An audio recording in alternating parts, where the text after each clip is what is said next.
berdoa. Ada berdoa. Dalam keadaan suci ya dari hadas. Atau kalau hadas kecil ya kita berwudu menghilangkan hadas kecil. Atau kalau dalam hadas besar ya mandi. Kita hilangkan hadas besar dengan mandi. Dalam keadaan yang bersih, suci dari hadas. Juga tempat kita berdoa harus juga bersih dari suci dari najis.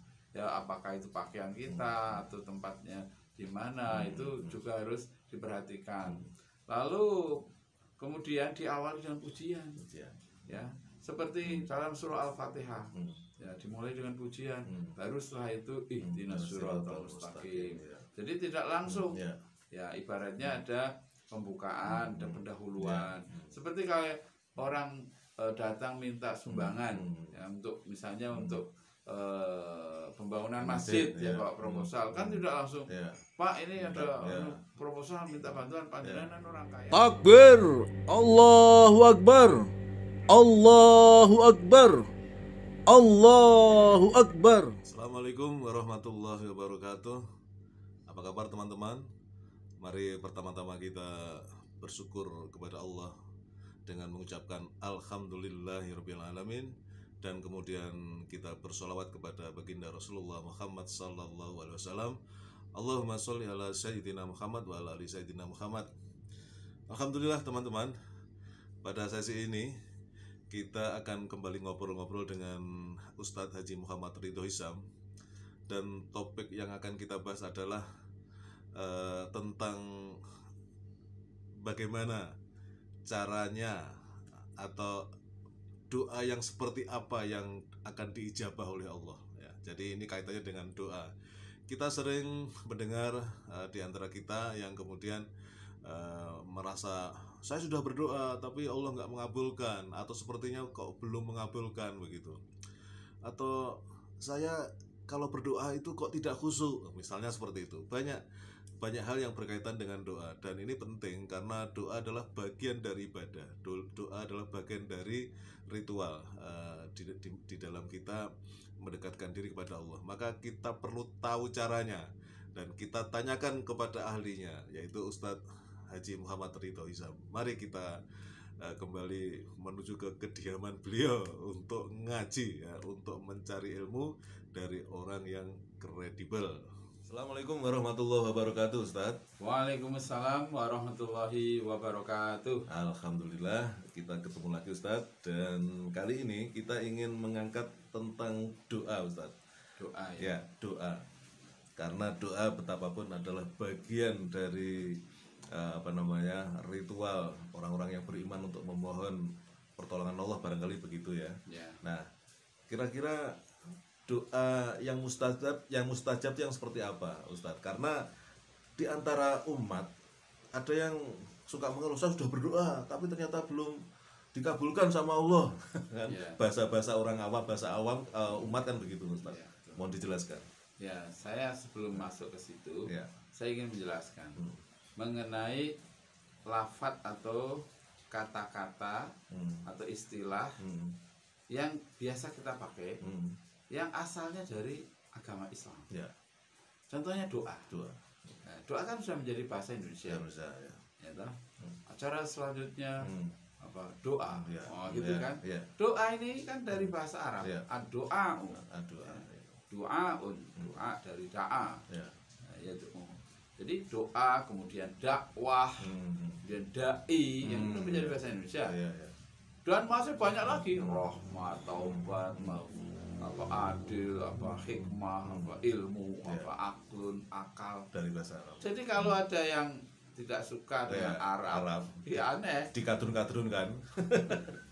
Karena apa? Karena memang Indonesia, NKRI itu ya sebenarnya Arab asalnya, ya kan, nenek moyang kita itu kan datang dari sana membawa ajaran Islam, lalu kemudian kosakata itu menjadi bagian dari diserap dan sudah menjadi bagian dari. Nah, ini satu soal. Soal berikutnya, doa itu apa sebenarnya? Doa itu dalam hadis doa huwal ibadah. Doa itu ibadah. Jadi oleh karenanya orang tidak boleh berdoa kecuali kepada Allah. Jadi dia memohon, berdoa, bermunajat hanya kepada Allah. ya, bukan kepada selain Allah. Nah, jadi itu penting. Ya. Jadi tidak boleh kita berdoa di mana, di pohon atau di gunung, tidak kepada Allah Sang Pencipta. Maka tempat yang paling baik untuk berdoa itu ya di tempat ibadah, di rumah Allah.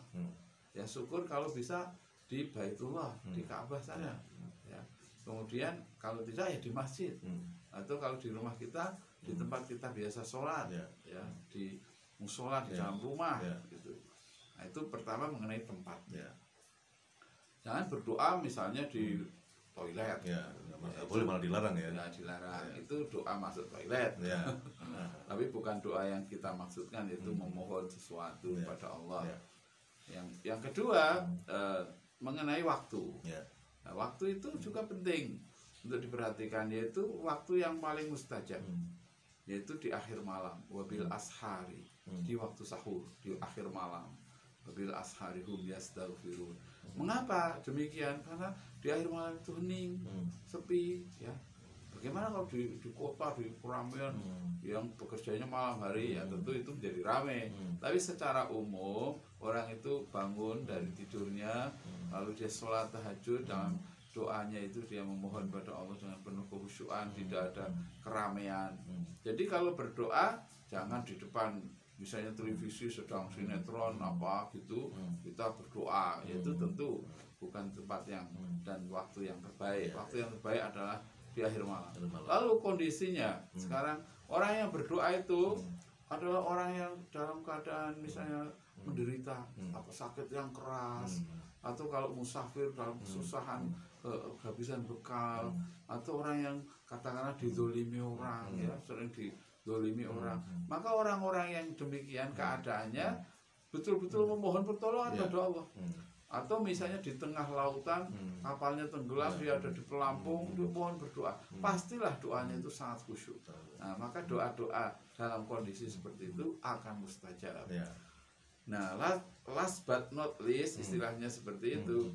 Kalau orang yang berdoa ini penuh dengan kemaksiatan, makanannya makanan yang haram, ya kan, dia banyak berbuat kezoliman, ya permohonannya tidak akan dikabulkan. Ya, tapi kalau dia bertobat tentu Allah menerima tobatnya. Tapi kalau dia berdoa memohon ini memohon itu, ya agak susah juga ya mengatakan orang seperti ini. Bagaimana ini perintah Allah tidak dilaksanakan, larangannya justru yang dilakukan, sementara tiba-tiba dia minta sesuatu kepada Allah karena ingin maju dalam pemilihan misalnya, lalu dia baru ingat, oh ada Allah juga ya, yang kemudian dia memohon berdoa, sementara niatnya menjadi maju itu menjadi pemimpin atau menjadi apa, itu sebenarnya juga niatnya tidak benar misalnya seperti itu. Maka doa-doa dari orang-orang yang penuh maksiat, yang tidak bertobat, masih terus dalam dosa, masih dalam makanan yang atau minuman yang haram, maka doanya tidak akan dikabulkan.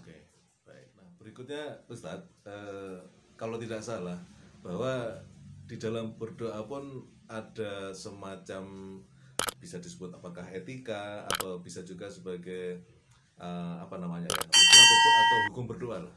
Kalau nggak salah misalnya pertama beristighfar, kemudian bersolawat, baru kemudian menyampaikan doa. Apakah hal-hal semacam ini sesuatu yang harus kita perhatikan ketika kita berdoa, Ustaz?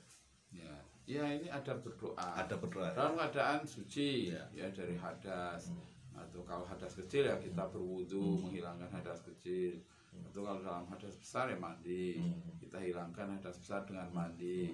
Dalam keadaan yang bersih, suci dari hadas. Juga tempat kita, ya, tempat kita berdoa harus juga bersih dari suci dari najis.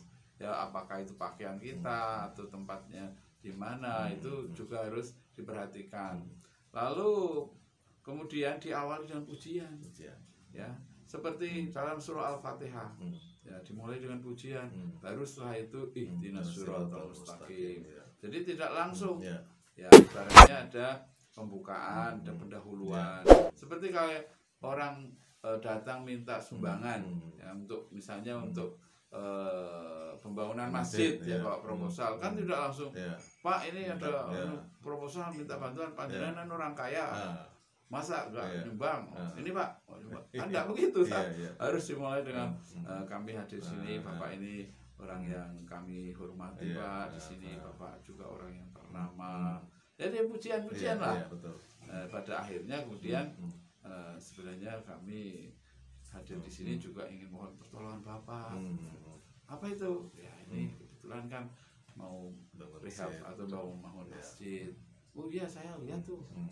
Nah, mana proposalnya? Ah, Ya, begitu iya, kira-kira. iya, iya. Jadi orang itu tidak boleh seketika ya. Bagaimana mukadimahnya ya? Hmm. Hamdalah ya toh, terus sholawat ya. Juga bisa dengan Beristighfar, istighfar ya. dan sebagainya. Hmm. Sehingga Allah itu ya Hmm. ibaratnya wah ini Hmm. etikanya, Ya, adabnya ini ya. sudah tepat Hmm. ya. Kemudian Allah akan menjawab permohonannya seperti Ya. itu. Oke. Yang terakhir Ustadz, kaitannya dengan doa. Ini juga pertanyaan umat yang kalangan bawah lah ibarat yang awam begitu. Apakah berdoa harus dalam bahasa Arab kan gitu kan? Iya, iya. Nek rapal doanya gimana? Nah, misalnya kira-kira Jadi, bagaimana? Berdoa itu paling baik ya mengambil doa-doa dalam Al-Quran dan itu bahasanya Arab. Ya. Tapi bukan berarti doa harus berbahasa Arab. Kalau di dalam Al-Quran tidak ada, padahal sebenarnya ada. Ya. Dalam hadis misalnya dia tak tahu bahasanya juga Arab, maka dia boleh berdoa dengan bahasanya sendiri sehingga dia bisa meresapi. Tapi saya menganjurkan jangan kemudian setiap berdoa selalu pakai bahasanya sendiri. Ya sebaiknya mengutip dari Al-Quran itu kan doanya para nabi. Ya, ya. Ya, misalnya doanya Nabi Ibrahim, Rabbi ja'alni muqimas shalah Ya. wa min dzurriyyati, atau doanya Nabi Ibrahim juga Rabbi habli minas sholihin, Ya. doanya Nabi Zakaria Rabbi habli min ladunka dzurriyyatan thayyibah innaka sami'ud du'a, Ya, ya. atau doanya ulil albab Ya. Rabbana hab lana min azwajina wa dzurriyyatina qurrata a'yun. Ya. Jadi itu Ya. kan doa yang Ya. berasal dari Quran Ya. atau doa dari Rasulullah. Banyak sekali doanya. Ya. Allahumma inni as'alukal huda Ya. wa tuqa wa afafa wa ghina. Hmm. Allahumma a'inni ala dzikrika wa syukrika wa husni ibadatik. Hmm. Bahkan ada doa dicukupi dengan yang halal. Allahumma kfini bi halalika an haramika wa aghnini bi fadlika amman siwaka dan lain sebagainya. Nah, tapi bolehlah doa itu dalam bahasa kita, bahasa Indonesia atau bahasa daerah. Gusti Allah, saestu kawula menika menungso ingkang kathah dosanipun. Mugi panjenengan kersa paring pangapunten dumateng kawula. Ah itu dia meresapinya begitu pakai bahasa Jawa ya misalnya atau pakai bahasa Inggris. Oh my god. Oh my god. Help me please. Please, I am poor. Kayak gitu kan. Bagus juga. Iya, iya. Ya, tapi kalau bisa ya meningkatlah dari bahasa sendiri, bahasa Jawa atau bahasa daerah atau bahasa nasional menjadi bahasa Al-Quran. Saya tidak menyebut bahasa Arab ya, tapi bahasa Al-Quran, bahasa hadis, maksudnya bahasa dari kalamullah dan juga kalam Rasul. Ya, seperti itu. Ibaratnya itu sudah punya satu kualitas yang sudah teruji karena diucapkan disampaikan oleh para rasul misalnya seperti itu. Sangat Ya. hebat sekali. Kira-kira kan? seperti itu ya. Rabbana atina Ya. fid dunya hasanah. Itu kan luar Ya, biasa ya, sebenarnya. betul. Ya. Baik Ustadz, saya kira topik tentang doa yang mustajab sudah kita cukupkan. Mudah-mudahan kita menjadi banyak berdoa. Karena katanya orang yang berdoa itu Allah juga marah kan, orang yang sombong kan gitu ya Iya, Ustadz ya, betul. kalau nggak salah ya. Kok tidak pernah meminta kan gitu. Dan doa itu doa ustilahul mukmin. Hmm. Silahul mukminin. Doa itu senjata. Senjatanya orang. Oke. Orang beriman. Konklusinya di situ pas Ustadz. Terima kasih Ustadz. Assalamualaikum warahmatullahi wabarakatuh. Waalaikumsalam warahmatullahi wabarakatuh.